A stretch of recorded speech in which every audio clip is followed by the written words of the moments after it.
everyone. Hi. Can you hear us all right? Yeah. Yes. We did our mic check. We did our mic check. My name is Kyle Cherek, and I am the host of a television show on PBS called Wisconsin Foodie, which I am pleased to announce has just won its second Emmy. Yay! And I am here at the Madison College Chef Demo Series presented by Vollrath. And I am here with Chef Heather Terhune, who is the executive chef for Kimpton, and specifically Tre Rivali, the restaurant in the Kimpton Journeyman Hotel in Milwaukee. However, she has opened umpteen Kimpton restaurants in her many years. That's a true story. She is trained in classical aspects, worked with one of the greatest talents of the 20th century and early 21st century, has worked in some restaurants that are part of the American cooking iconography, and then has made her career her own and has followed her path in a style that evolved as you availed yourself to more challenges and more challenges until finding your voice in one of the single most difficult proving ground cities in, I would say, the world as far as culinary aspects, Chicago. It was 2010 with Sable Restaurant and Bar where Heather's voice really hit wide waves, where people that didn't know you and some that didn't even like you were coming into saying, damn, not everybody likes this food is so good. Some of you may know her from season 9 Top Chef, but I hope more of you will know her through her story and through her food this evening. So remember, it's television. I'm not mean. Mean Girls. That's all edited stuff. It's okay. Yeah. I don't care. Yeah. So I don't care. It's awesome being the villain. Well, it's every actor, and you are not an actor, but every actor always wants to get the mean role, it's right? Awesome. Yeah, it's more fun. It's awesome. It wouldn't be TV without it.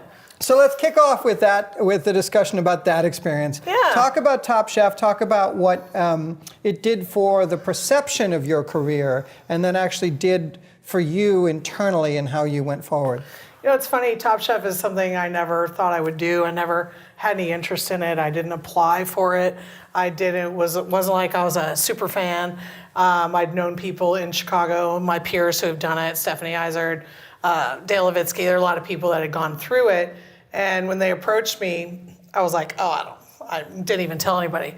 I sat on it for like 6 weeks, and then I finally told a friend of mine, I was like, hey, I got this invitation to come and do this private interview with the Top Chef producers, and they were like, you gotta do it. You gotta do it. I was like, why? And at that time, that was 2011, I think. Yeah. 2011, and I was really busy in my own restaurant. You were already a thing. I didn't care. I'm not somebody who ever cares about fame. I wanted to be a chef since I was 4. All I want to do is, chefs need instant gratification, right? What's wrong with it? Why Nothing. didn't you like it? Yeah. Why did it come back? Chef, they're just full. No, something's wrong, right? So it's like you're always trying to be better or make it better or make yourself better. And I've never thought about, you are all affirmation junkies. Oh, you that don't actually want to meet the people that give you the affirmation. No, that's not true. I meet all my guests. Study. A lot of chefs are super shy. I'm not one of them. Yeah. But I think that was an awesome experience. They send you. We went to Texas. We didn't know where we were going, and they put you in a hotel room, and you meet with producers for 3 days, isolated by yourself. You go through psychological testing to make sure you're not a nut, and that you're not going to stab one of your fellow chefs. And ironically, that year that I was on, we had to cook to get on. That was the first time they ever did it. Usually they a cooking show. Well, normally they just select 16 chefs, right? Yeah. This is, I forget how many we had, and they had to narrow it down. And we had to cook to get on. And so it was like, all right. Yeah, I remember I was so nervous. But I had seen one of my old exec Sue's was there. I didn't know he was living in New York at the time. And there were 6 chefs from Chicago that made it that season. Wow. That'll just tell you. I didn't realize that, yeah. That's huge, right? Yeah. So it tells you at that pivotal moment, I've cooked in San Francisco as well, but at that moment, that was really how vibrant the scene was. Huge. Yeah. We had all these young chefs that were up and coming and had trained under really, really great chefs. And I think that was something that I always focused on when I was a student. Where am I going to live? Who's the best chef? Where am I going to go? And I think that's very important we call it a culinary gypsy, right? But that's okay. Your parents are going to think you're crazy, but it's okay. I never had cable TV. I didn't live beyond my means. I really worked jobs that were like $6 an hour because I wanted to work with the best. And I think that that's what really helped grow and like mold me to the chef I am today. It makes me a good teacher now when I'm teaching students. I remember all of those instructors that I had or fellow coworkers, and you are always learning something. And I think that being patient, not my strong suit, is something that I've had to really focus on and learn, is to really remember that I was where you were a long time ago. Because when I went to culinary school, there was, as we discussed, there was only 3 in the whole country, and they were all on the East Coast, Johnson & Wales, CIA, and New England Culinary, where I went. Now, there's culinary schools everywhere. And I think that's very much a depiction of what's happening in this industry. Yeah, you said you flipped open the back page of Bon Appetit, and it was like, well, here's the 3 places that I could go to school. I sent a paper application. There's no internet. I'm 47, I'll just tell you. And so I started my career. I went to, I have a bachelor's in hotel restaurant management. I went to the University of Missouri, Columbia. And I knew I was going to go to culinary school, but I wanted to go to college. Because who doesn't want to go to college? College is where you figure out who the hell you are. Yes. And then you go to culinary school and really hone in on your skills. And I've been very fortunate that I've been able to work with some really amazing, talented people. Your path is fantastic. So, great culinary school on the East Coast, then through a relationship cooking in one of Brennan's restaurants, Brennan's being the iconic restaurant of New Orleans. So I worked with Ralph and Ella Brennan, and they had I worked with the first woman chef I ever worked with was Haley Gable, and it was a Creole Italian restaurant, so Italian cuisine with Creole influences, and that's where I saw things I'd never seen before. I didn't know tuna came in 4 quadrants. I didn't know that. I had no idea what a crawfish was, and my fellow prankster cooks opening the bag and having to clean them all up inside the walk-in, working with a wood-burning oven, not being able to move my neck for a week because I couldn't figure out how to lift the logs, so you learn all of these techniques, learning how to break down fish and salmon. I think what pivotal point there was, I remember breaking down a salmon, and I didn't know how to do it, and I really messed it up. And I was like, oh my God, I'm gonna get yelled at, someone's gonna fire me. And instead of getting mad, the exec sous was like, okay, here's another fish. And it was like, wow. Like I was so like, oh, it's okay to make mistakes. It's okay to make mistakes. And I think that you gotta remember, like, making mistakes doesn't make you a bad person or a bad chef. Same thing on Top Chef. When I got kicked off, I knew it. I knew it was going to be me. I made it to top 10. And I was like, I remember thinking, a lot of people take it personally. Oh, I'm bad. Oh, you're not a bad chef. You just had a bad day. Right. And on Top television. Chef, but you don't have the opportunity to fix it. You're in a restaurant now. You burn a steak. You just go get another steak and make a new one. Yeah. That's your product. That's all the money you had to buy one. And whatever it is that you messed up, you are out of time. So it's a fun competition, and I think that's how you have to look at it. You compete against yourself, really. Everyone thinks you're competing against others, but you're not. You're really competing against yourself, and it really teaches you a lot about how to be humble and what strength you have. And you make a good point in regards to media and chefdom, because there's students here and there's people that have a perspective about media, and that they'll get on Top Chef, they'll get on some show, and then the career is made. Stephanie's a great example, and there are others. But actually, so many of that class were already really good chefs before they got on the show. Oh, yeah. The show was just sort of icing on the cake, but then they went back to their day jobs, which was cooking great food in an incredibly competitive city. Correct. Yeah. And when Stephanie is there, she has Girl on the Go now in like four restaurants. Right. But when she was coming up through restaurants, she had her own restaurant, Sela, and it was awesome, but she didn't have a lot of recognition. That really helped her. I knew her from when she's still a super nice person. She still works in her restaurants. Yes. And I think that that's a big piece of it is you don't just become famous. Yeah. If that's what you want to become famous, then maybe you write a book or whatever. It helped with investors for stuff. Oh, and she landed with the Boca Group. If you've been to Chicago, Boca Group is one of the most amazing restaurant groups. They really have awesomely talented chefs and great restaurants and great service. And, you know, I think that as you're looking at where you're going to work or where you want to focus your career, try not to think of it as, oh, I want to make a lot of money. Because if you guys are looking to make a lot of money, I'm just going to be really honest. It doesn't come until later because I also was a dishwasher, a prep cook, a line cook. I've cleaned eels. I've burned hair off a boar's head. I've scrubbed out everything that you cleaned a grease trap. And like a lot you name of it for extra hours when you weren't clocked in because you wanted to learn the skills. Yeah, I don't think you can legally do that now. Maybe you can. Okay. Maybe underground restaurants.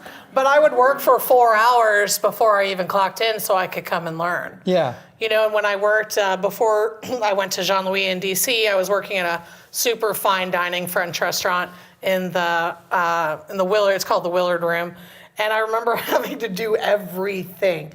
You break down your own meats, you make your own sauces, you make all your own garnishes. And there was this dish I hated because I had to make these thin apple chips.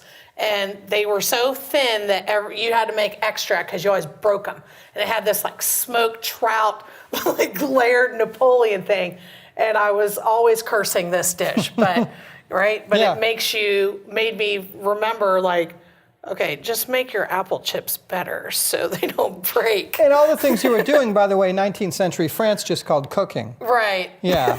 So and I think that that's the thing. It's like, you know, there's a lot of, like, I tell my cooks how spoiled they are. I'm like, your sauces are made, your stocks are done. Like, but you have to when you work in these higher volume restaurants. I'm not working in a 40-seat French style restaurant. Those restaurants are awesome. I just happen to work in a hotel, right? Yeah. With 3 food and beverage outlets. But that's not for everybody. I never thought I'd work in a hotel. That's the other thing. Well, yeah, so talk about, like, what does Heather Terhune say in her head as she's graduating culinary school, and what does she say now? Like, if those two meet in a bar. Why are you working in hotels? No, I'm just kidding. I'm just kidding. How would that conversation go? Yeah. I think it would be now, like, I don't have any regrets. Like, I'm so happy I decided to go to culinary school. And I was telling Kyle, like, my school was private school then. Like, I was paying for private school. And, you know, that was my own debt, but that's okay. Like, I think school debt's great debt. Mm-hmm. And I think, like, don't get discouraged by when they come knocking on your door saying your first student loan payment's due and you're figuring out, oh gosh, can I make a living? You can. And I'm proof of that. I never had to ask my parents for money. I worked my own jobs. If you work hard, I'm telling you right now, like, it really pays off. And that's something that I'm really like, this industry is kind of kooky because there are so many restaurants opening, right? Restaurants, bars, hotels, cafes, like, there's so much competition. You'd think there's a tax subsidy. You would. Like, open a restaurant and But as you guys know, right, so many restaurants open, so many restaurants close. It's a tough industry to be in, but I love it. Like, I wouldn't want to do anything else. You know, I think learning the business side of it has made me strong. Mm-hmm. You can't just be a chef. You have to know how to run a business. You need to know all those things that you guys are learning now. Food costs, labor costs, how to be profitable. Yes, those are all things you need because your ownership, whoever is going to invest in you, is going to be like, okay, where's my money? And that's the piece of it. It's not just, it's so much fun, but there's also that business side of it. So you got to be really like-minded and think about that as you guys are growing in your careers. Talk about the necessity and really the dumb luck of relationships in your career, because this is a people business. You're creating something, you're giving to people, but you're also surrounded by people. And talk about how that fertile soil led to where you are. I mean, I think the best piece of advice I can give you is don't burn any bridges, because the culinary community is so small that everyone knows somebody. I mean, one of your instructors was like, oh, I was Facebook friends. We put it up, and he's friends with one of my old like interns. His name's Morgan. I was like, that was like a million years ago. But there, you always know somebody. And that's actually a great way to get your foot in the door with somebody else. Yeah. You know, working with one chef can lead you to another job. Even if you hate the position, I will tell you, I've never been fired. And I have never left a job on bad terms. Even if you hate your boss, you have to leave on good terms and just, that's like the thing that I've learned. Like, if you burn bridges, everyone's going to know. Yeah. Whether you work here or New York or San Francisco or whatever, someone's going to know you through somebody else, right? Because you're going to be like, oh, I worked in Madison. I worked with Tori Miller. Oh, I'm going to call Tori and go, hey, what's this person like? All the stories we were sharing this afternoon when Heather got here, 3:34, we both arrived, were basically about relationships of chefs, knowing other chefs, and how they ended up in this kitchen or that kitchen. It was all relationship. In some cases, we were talking about a famous American chef who was able to penetrate the French kitchens of New York. There was a time in the 70s and 80s and before that, 60s, where the Les and La restaurants of New York were all French chefs that came over from France because they could make more money in New York. And there were no Americans working in them. The chef we were talking about was the second American ever to get into one of those kitchens on accident. But it was by a referral letter that was an accident, misunderstanding. So it's so relationship. Yeah, when I went to go and work with Jean-Louis, I was already living in DC, and if you don't know anything about Jean-Louis Paladin, you do a little Google. He was really an amazing chef. He brought French cuisine really to the U.S. Yeah. He was a pivotal point. He passed away way too early of lung cancer, so everybody stopped smoking. He also smoked on the line. Yeah, I wear Levi's and jeans today because we were all issued, we didn't wear chef pants, because he wore loafers and you can always hear him. And yeah, at that time he would smoke, he'd put a cigarette down, he'd taste your sauce, and we didn't think anything of it. You would never do that now. No. But I remember one of my coworkers was becoming a sous chef, and he goes, hey, I'm going over to Jean-Louis at the Watergate Hotel. He's like, hey, they need a cook. And I was like, oh, I don't. He's like, no, you got to go talk to him. And I was like, no, there's no women that work over there. He's like, no, you just go talk to him. And I remember like petrified. I was like 22 and like walking into his office, but my friend Chris like going, you need to be confident, tell him what you want, and then he's going to give you the job. I'm like, yeah, right. And he did. And he was like, it was really the best move I ever made. Yeah. Because working in that kitchen with him and meeting all of these other influential chefs, Roberto Dono, Michel Richard, and all of these guys who were in DC at that time. And that's really ultimately why I left DC, because he sold off his restaurant. He was going to open New York or Las Vegas, and I didn't want to move to either one of those cities. So that's how I ended up in Chicago. Yep. Yeah. Yeah. And we're glad you did. Yeah. So two more things. One, you're a woman. Yep. And there aren't as many in culinary as there ought to be, in my opinion, which is ironic because, like, if you look at Nouvelle Cuisine, without Mme. Brasserie, we don't have Nouvelle Cuisine. Right. She's the grandmother of all of it. Paul Bocuse is nothing without her. Right. Pierre Lapointe is nobody without her, but still. Anyway. Right. And speak to that, and then I want to ask you about trends, because you're in this really interesting place with Kimpton, where you have to create stylish places and kind of be ahead of the curve, but not too ahead of the curve, and like smell gold and bullshit and know the difference between the two. It's true. So whichever one first you want. Question is what women in the workplace. You're just a woman and you happen to be a chef. I mean, it's so hard because I think I told you, I'm not very PC when it comes to it, because being like one of few women, or even in my graduating class of seven women and all men, it made me stronger, honestly. Like my best friends are men. Like I have, lots of great girlfriends, but I think there's no BS when it comes to working with men. Like, you always know where you stand, right? I feel like you have to be strong. And I never really thought about it until people now, in the past couple of years, people are asking because of the whole Me Too movement or whatever. Yeah. I mean, your story's your story. I wasn't trying to turn it into a big thing, but no. It's worth. But I think it's more like I never thought of it that way. Yeah. I never was somebody who was. I was like, oh, it's a kitchen. Like, yeah, it's not right, but there were things that happened. It's way different now than what it was when I was.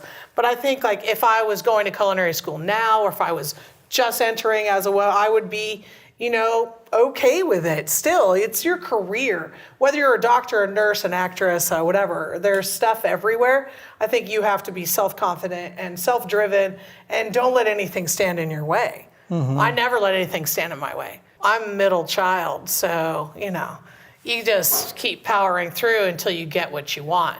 And I always get what I want. But you have to work for it, right? Like my parents will tell you, I've been headstrong and stubborn since I was a baby, refusing to go to sleep, and always was persistent. And I never let there's always obstacles, and there will always be obstacles. You're going to feel unmotivated at some point. You're going to feel like what you're doing maybe not be the best thing, or you don't know if you're passionate about it enough. Someone's going to tell you you're not ready. And not good enough. Yeah. And you need to work on this, you need to work on that. I think taking advice is a great thing. It's not easy to hear, but no one's going to wrap you up in a rainbow and tell you everything's fine, because it's not fine. You got to be better. You got to be better. If you're not good, you have to get better. And I was telling you, like, I'm always learning. There's always a point in the day where I'm like, oh, I just learned something new, or that's not good enough. Let's figure out how to make it better. And I think, people think it's like it's par for the course, but it's not. There's always something else standing in your way, whether it's your ownership or your dishwasher called in sick. You always have to think on your feet. Mm-hmm. We don't work 9-to-5 jobs. You don't have a desk where you can go, oh, I'll just push that work off. Well, no, somebody needs to work saute. What are we going to do? Right.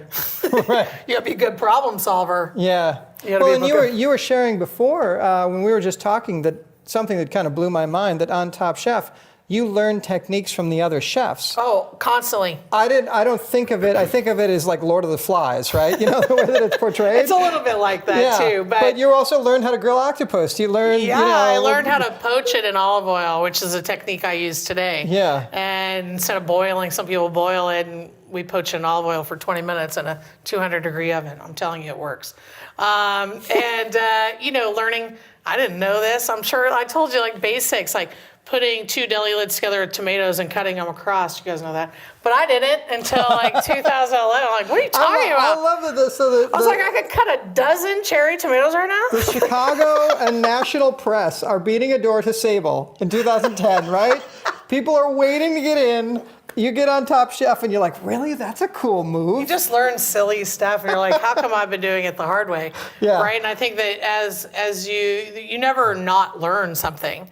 You always are, and that's why I was like telling one of the other students, like, you got to read a lot. I read tons. Mm-hmm. You need to keep up on trends, start your own trends. I always like, what's the new trends? I don't know. What am I doing? Could that be a trend? Maybe.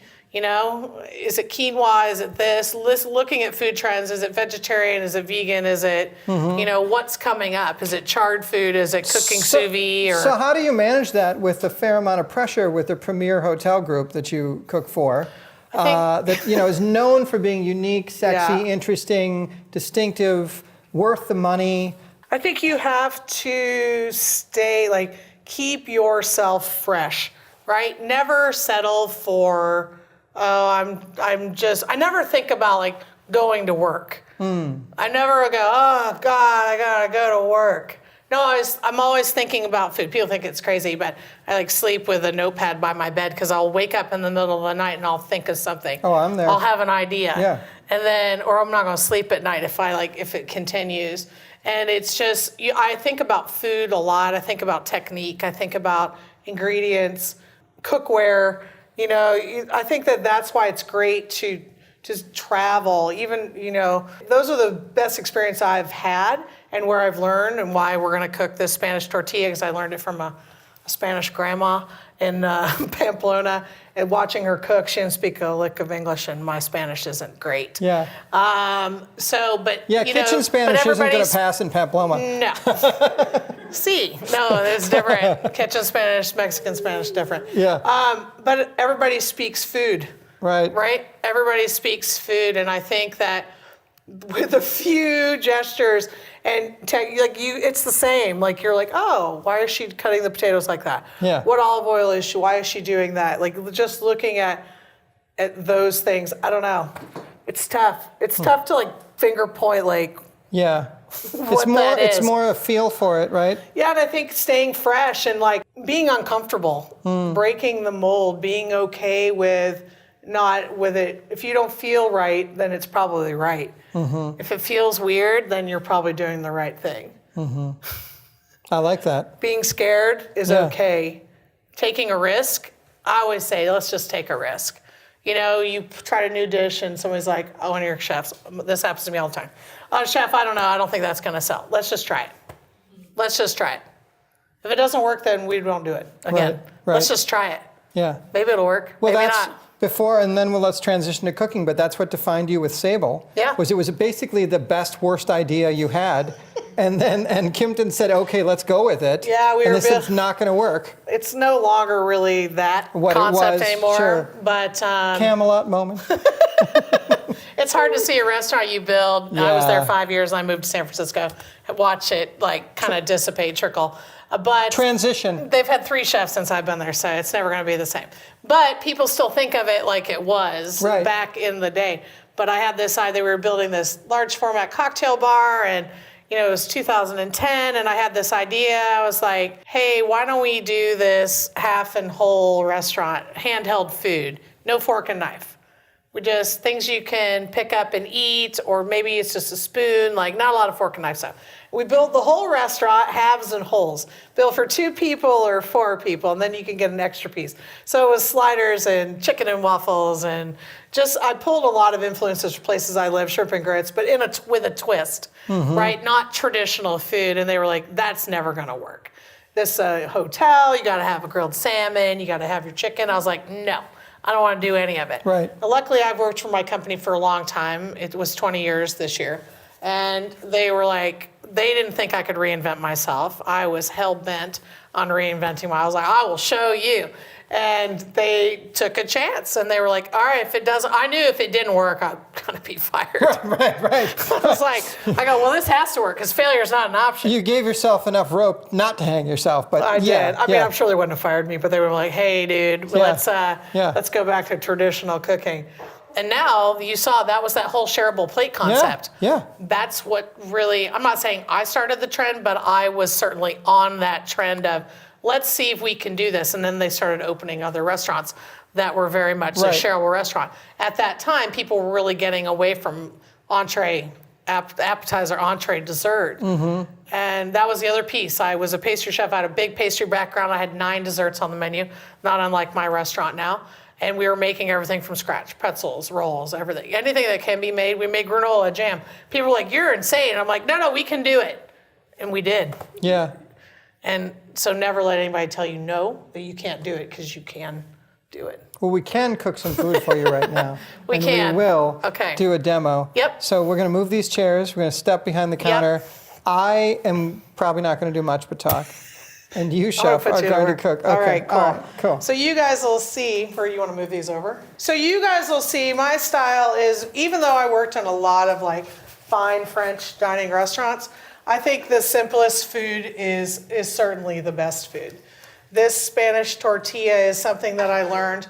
I met this woman, Sarah, as she was staying in my hotel in Palomar. She's Spanish. Her brother's sister worked for Kimpton in our finance division out of San Her brother's Francisco. sister? They have a twin. They're twin, brother, sister, brother, sister. I'm checking your work here, chef. Brother, sister.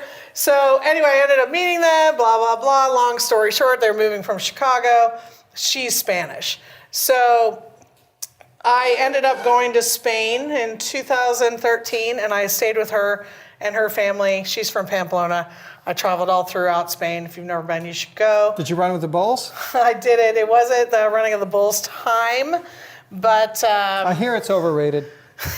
I don't think it would be for me. Yeah. But the food there is great, and if you get a chance, you got to go to the upper part, San Sebastian. Some of the best food ever. If you've never been, you've got to put it on your list. So her mom made this. I mean, her mom's like a phenomenal cook. So she made this dish that I fell in love with, and I thought this was one of the best things I ever eaten. So And this you will all get samples of this at the end, by the way. We're You going to will. feed you. It's going to happen. So you won't just be mouth-watering. They call this Spanish tortilla.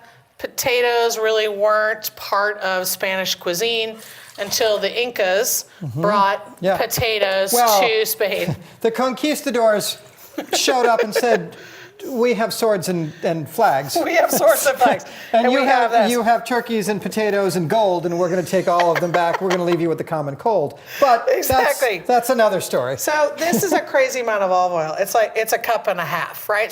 Yeah. Sounds, but this is really what makes the dish. So you use Spanish olive oil, whatever olive oil you want, thinly sliced potatoes. It's really potatoes, onions, and eggs.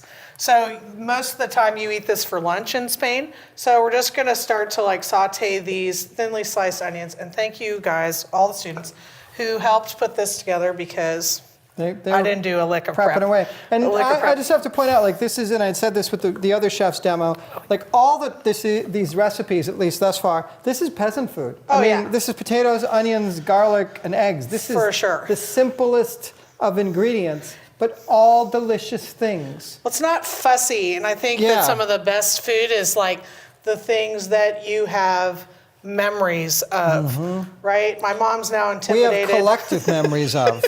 Exactly. When my mom cooks now, she's like, I don't know, my daughter's, and I was like, oh my God, can you please make this goulash? And I'm like, Yeah. and then she branched out. And we were And like, you're like, wait, no, don't we were mess like, with it. we were like, what's wrong with this thing? She's like, no, I made goulash. I'm like, no. What did you make when we were kids? She's like, honey, it was like elbow macaroni, like ground beef, tomatoes. I'm like, yeah, make that. That's what I want. Yeah. So it's 2 pounds of Yukon Golds. It's just some thinly sliced garlic. We're going to use that again. Oh, we are? Yeah, I'm going to dump that water out Okay. because I have to dump the oil out later. Okay. And Try, then, see what I get for trying to help? no, Don't. you're Just good. don't. You're good. You're good. See, they gave me an extra bowl, and I was like, no, I don't need it. It's good. So kosher salt. You guys use salt here. Hopefully, you know that your food doesn't come pre-seasoned. Right? That's the one thing. If you can teach your family, It doesn't call for pepper, but I'm gonna put a little bit in. And why not? I know. I probably left it out of the recipe because I just assume I put it in everything. Yeah. Right? So, so basically these potatoes are gonna start to cook and kind of poach. You don't want it to be too high. So they're poaching in the olive oil? Pretty much, yeah. So it'll take like 20 minutes. So do you caramelize the onions? Do you want No. that? No. You can, but the way that she did it is you basically make it like a blonde potato deliciousness. So what's going to happen after 20 minutes, these are going to, it'll soften, and we're going to make the peppers as this cooks. And then we're going to pour some of the oil off before we add the egg mixture into it. So a lot of water is coming out of these. Yep. But obviously it doesn't mix with the oil because oil and water do not mix, as we all know, right? Right. But so that's what keeps that oil texture. Yeah, so what and happens it's just is the oil, it really kind of poaches and becomes soft. Yeah. When we dump it out, we're not going to break it up very much. So it's really potatoes, onions, garlic, and eggs. Right. So when you cook it, you guys will see. Now, I'm not daring. We're not going to flip it over. Oh, come on. Oh, man. We might be able to. These We got to see how much people, time we there's have. enough distance. I think we're Did you guys safe. flip it? They're probably, they all left. Yeah. So they must be cutting your samples. Right. But I don't know if they cut it or not. But this is like a labor of love. This is great, actually, the next day also. We make ours for brunch, and with the extra oil, we make like a purple potato aioli. Oh, yeah. So we just take the extra oil that's on there, and then we whip it with extra garlic. That's left over from Jean-Louis because in that kind of classical training, you waste nothing. Nothing. If you have a whole pig, you use they always say, right, use every part except the squeal. Yeah. And it's true because you're either making a terrine, you're using the pork skin for something, I learned so much there. Like, it's funny, you never really think about your career and who you work with until you start thinking about the things that you know. And then you're like, oh, right, I learned that like 20 years ago. Yeah, with this person. Yeah, exactly. I just hosted a film talk back of this film Wasted that Anthony Bourdain's production company produced a year and a half ago. Oh, about food waste? Yeah, about food waste. Yeah, and at the very beginning, they have this candid interview with him where they're like, what do you think of this film? He's like, I didn't want to do it. Do we even deserve to be saved? But, and all of his kind of verbose, grumpy Bourdainness. But he says, I'm an old school chef and I grew up in kitchens where you wasted nothing. Yeah. And that seemed that should apply towards our American home kitchens. And that's why I said yes to this film. I mean, I think food waste is a huge problem in this country, as is childhood hunger, right? And I think I was telling you this story how Jean-Louis, he hated whistling. And you always have these funny stories because it's like, why'd you hate whistling, chef? Because I had to pick cherries in France and my chef made me whistle so he knew I wasn't eating all the cherries.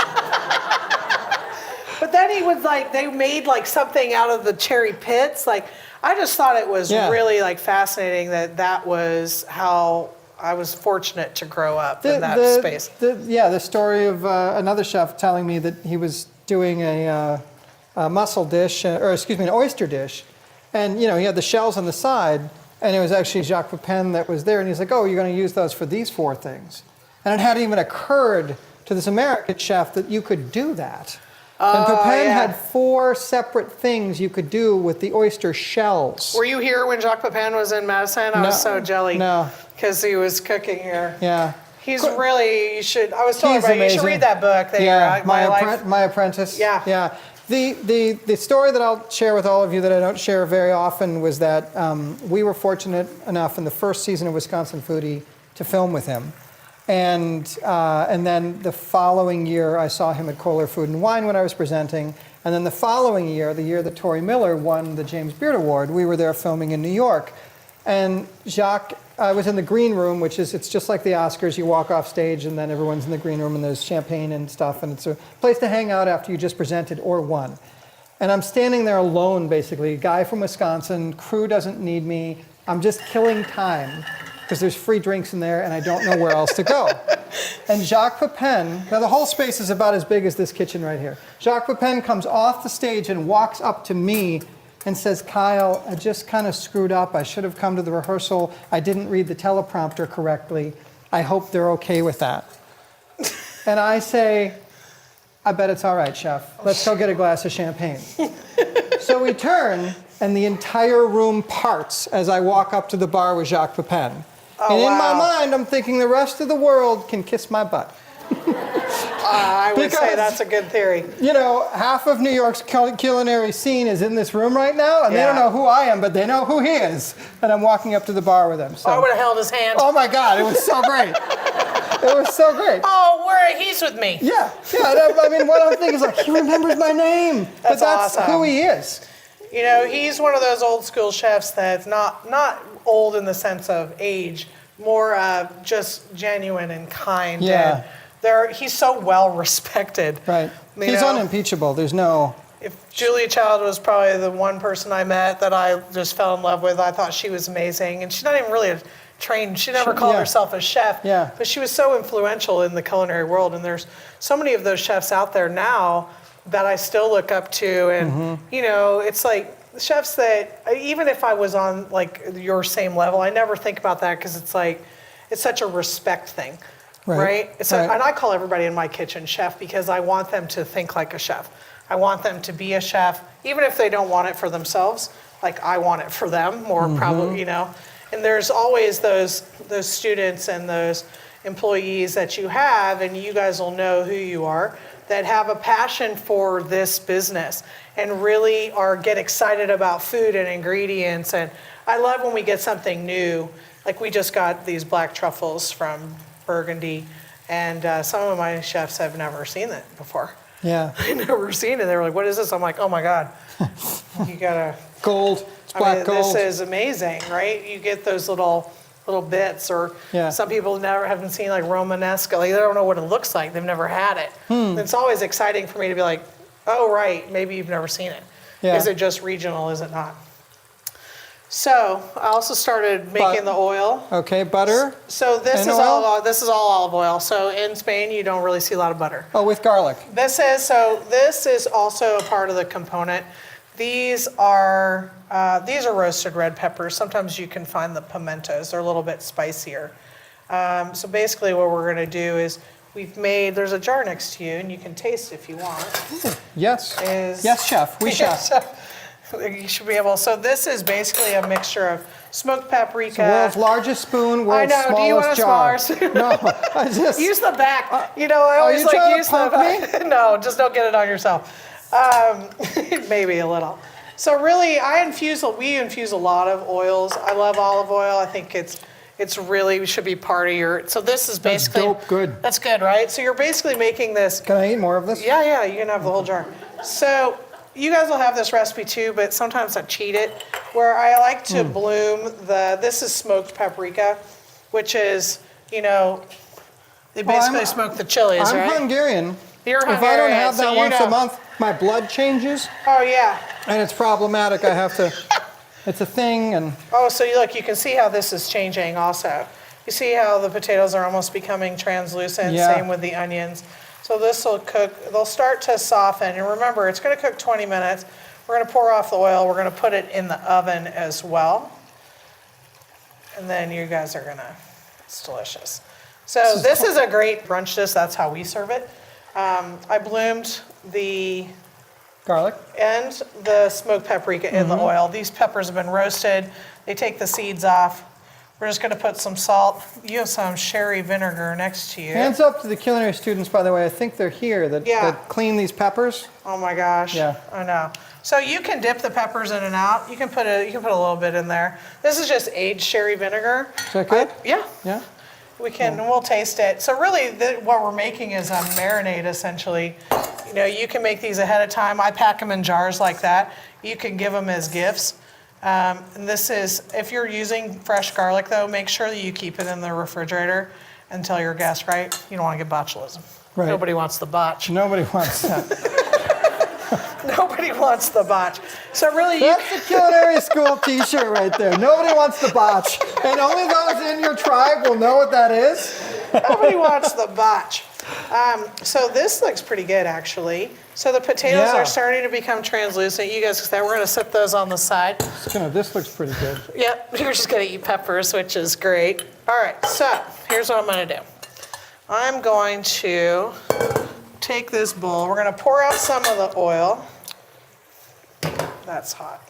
Use a towel. Hope you all know who discovered how to extract vitamin C from fruits and vegetables so that it could be synthesized into the vitamins that you're Who all did it? popping. Do I even know? A Hungarian scientist. Is this a quiz? No, really, he did. On a Really? recommendation of his wife, by the way. So I pour some of it out. You can do it two ways. Sometimes I leave it in the pan, which is probably what I'm going to do now. Because sometimes I'm afraid that the potatoes are going to break up too much. Right, then you get chunks Yeah, and I it's don't not like as that. pretty. So, we work in restaurants. So look at all the olive oil that came out. I'm going to pour about a quarter cup back in. The potatoes already have oil in it. And this is what we save, and we make the potato aioli out of it. So this is just beaten eggs. It's 8 beaten eggs. And I kind of just lay it in here. So what you're basically making is a potato and egg, a giant omelet. And their brunch, by the way, at Tre Rivali is exceptional. Thanks. And there's a lot of, I'm just going to say it, BS brunches out there.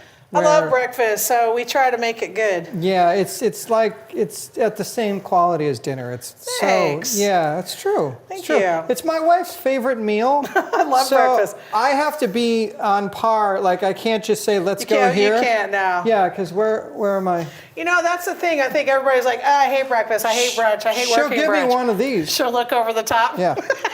Yeah. And that's only a precursor to the double hipper. The double hipper. You don't want that. Oh, no. No. You do not. Yeah, is it really good? So I try to pull it like an omelet, not to break it apart. We're going to let it set here for a minute. Right? You're going to see the eggs are going to start to set, but it's the potatoes is really, really what makes this guy shine.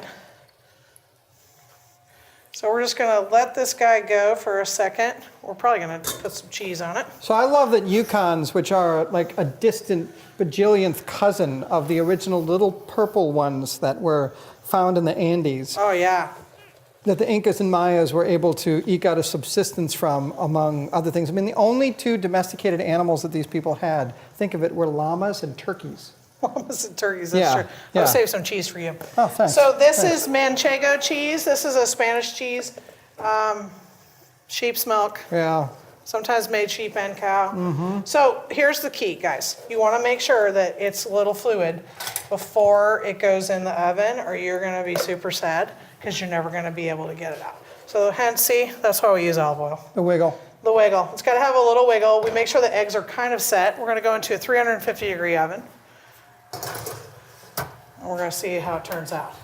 Sometimes, I know it says here, I know I didn't do it right, and I never do. I usually bake it 10 minutes, add cheese, bake it 10 minutes. But I like how the cheese gets really crispy Yeah. if you put all the cheese on at once.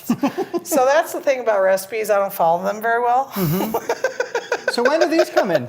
So that's really the garnish. Oh. That's the garnish. So when we serve it in the restaurant, we serve a wedge of it, warm. It gets these pimento peppers, smoky peppers, and then the purple potato aioli, Wow.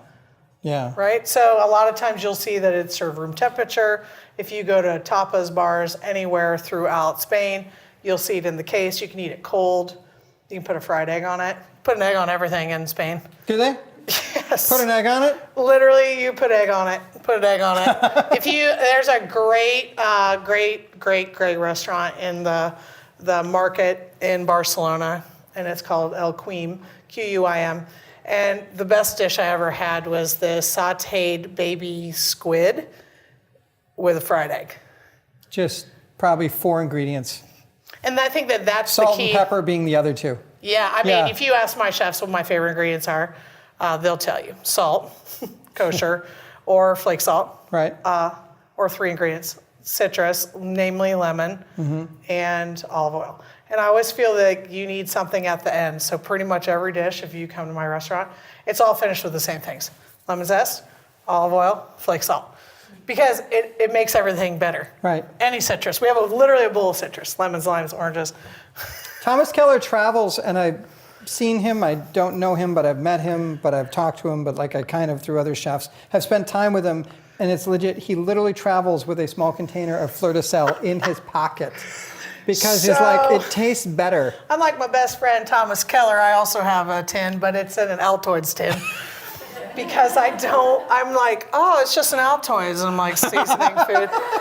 I was with a friend of mine, and I had a rubber band wrapped around. I go, is it trashy that I have a rubber band wrapped around my... He's like, you're carrying around flake salt in an Altoids tin. Maybe we don't talk about the rubber band. But don't they sell it now, like Jacobson's? You know, Do that they? salt? They Yeah. have the little individual salts, comes in smoked and regular. Right. That's good. Wow. Should we take questions We too could- while we're we could while take we're waiting on questions, this? I don't yeah. know. Are we ready for food too? Yeah. You guys can bring it out. All right. If that's okay, I don't let's know. do the thing that they do in some restaurants where we ask them questions while there's food in their mouth. Oh yeah, I love that. How do you like this? It's great. Right? That's right. Oh, the when waiter- you're in a restaurant and the server asks Yeah. you how's everything, and you just go like this. That's good. So we'll have a microphone come to you, and don't start asking your question until the microphone gets to your lips, because we're recording this, and we want the people who will watch this in posterity and so forth to also be able to understand what you were saying. So do we have that microphone ready for questions? I wanted to know what is the most awesome learning experience you had in the United States and outside of the United States, and what would you recommend for a student now? For a student now. Well, life lesson or cooking lesson, don't put hot duck fat in a plastic bucket. I did that once. I just emptied. That's on the other side of the T-shirt that says "Nobody wants the botch." Nobody wants the botch, and don't put duck fat in a plastic bucket. So it wasn't like a solid Cambro, it was just like a pickle bucket or something. Oh my God. And I was emptying all of this duck confit, and I had a table like this. All and I went that back. good fat. Oh my God. So imagine working with a crazy French chef, and out of the corner of my eye was like Salvador Dali painting. It was this bucket going all over, and I looked at the sous chef. He saved me. And I was like, oh my God, Andrew, what am I going to do? And he goes, all right, we're going to clean it all up. The chef's never going to know what happened. I'm like, we got 40 gallons of duck fat that's gone missing. What are we going to do? We're not going to worry about that right now. I don't know. There's been a lot of learning experiences.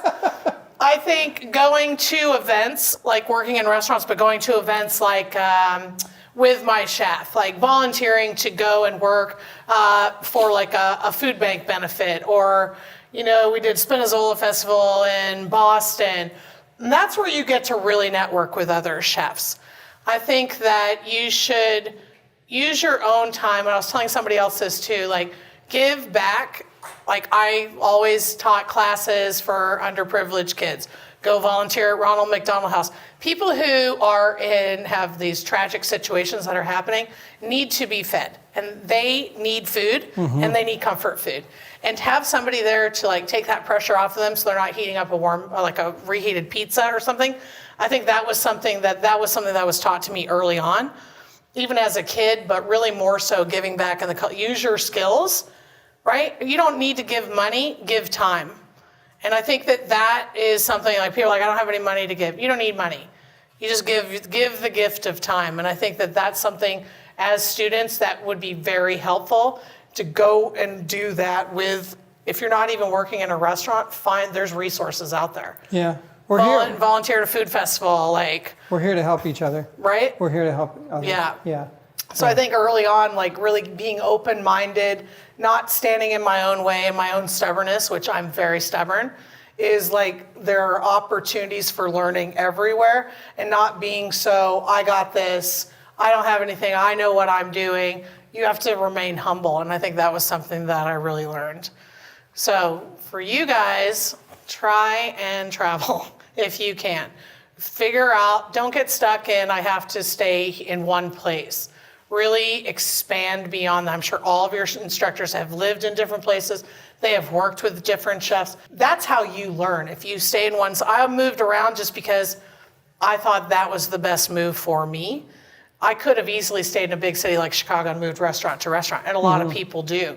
I think working different types of cuisine, if it's French, Italian, do things that feel really uncomfortable, right, and go do that. Right? Like when I staged at Charlie Trotter's and I picked tamarind for 2 hours. I hated working there, but I never complained, right? Like it was very much a kitchen it was very militant and very strict, and somebody got a spot of chocolate on my jacket. They're like, oh my God, I'll tell the chef I did that. And I remember then I was like, oh man, I don't want to ever work in a kitchen like that. But I understand why it worked, right? They had to have the best to be the best ingredients, the best service. And I loved eating there. And I thought that Charlie Trotter was really an amazing person. And he wasn't this hard person that everybody made him out to be. He was really kind and generous. And so that was good. Yeah. That was good. Yeah. Another question. I'm kind of a recipe follower, not a recipe maker. I'm kind of interested in how you evolved and discovered your love. I think you said you knew you wanted to be a chef since you were 4 years old. Yeah. And so you told us about like 20 and on. What about the 24 and 20? 4 and 20. And Yeah. How you discovered that like a musician might discover their talent Yeah. during that time, and your medium is. Yeah. So I'm one of 5 kids. I grew up in Vermont and then really raised just in a tiny town north of Kansas City, Missouri, in a small farm town. My mom's an awesome cook, so is my grandmother was. I just grew up eating farm to table, but we taught not really knowing. My parents were just being frugal, living off of one salary. My mom was a stay-at-home mom, so she really made everything from scratch. So we really grew up in the kitchen. Growing up in Vermont, we got milk from our next door neighbor who had a dairy farm. Right. We picked our own strawberries. We foraged mushrooms. We picked wild strawberries, blackberries, raspberries from the backyard. You know, people think it's silly, but we tapped our own maple trees. We reduced down and made our own maple syrup. I grew up not me hunting, but fishing. So hunting, fishing, really living off the land, but not really realizing why we did it. Right. And having a lot of freedom to be experimental with food. We read my mom's cookbooks, Betty Crocker, the Betty Crocker cookbook. It's still, my mom could probably tell you what page Crepes is on. Probably, I think it's 47 right now. Like that, we made everything. We lived in the country, so we got bored. Yeah. You don't want to always be with your siblings, so we just started playing with food and cooking and baking and experimenting. And we would have these theme dinners for my dad for his birthday or Father's Day, and we did a Hawaiian theme. And if you can imagine, growing up in the 80s in rural Missouri, it's very difficult to find mango. Yeah. How strong was the poi game? Not good, not good. So my mom had that encyclopedia of. I know what you mean. Yeah, I forget. Was it the set? It was through PBS. I forget. It was an encyclopedia of cuisines of the world. And we would pill one, and we would make food out of there. And I think those things are gold now if you get your hands on them. Oh yeah. Yeah. I love vintage cookbooks and bad color photographs. So we really just grew up cooking. All my siblings are really great cooks. I'm the only one who did it professionally. I don't know why I decided to be a chef. I just knew, and it was really something that I never veered from. I have this really silly innate passion for cooking and food and beverage, and I get excited about travel. And I only need one thing when I travel, especially abroad. Where am I going to sleep? And then the rest you just figure out. A lot of my trips are planned on food cities. I just got back from Savannah. If you've never been, Savannah's an awesome food city.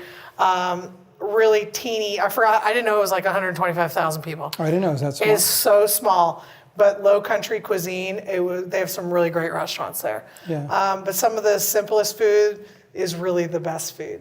Well, on behalf of Madison College, on behalf of Vollrath, who is the presenting sponsor. Thank you, Vollrath. On behalf of me. Thank you, Kyle. And everyone here, we would like to thank you, Chef. Thank you. And Thanks, this was awesome. Absolutely. Thank you very much. Thank you. Thank you.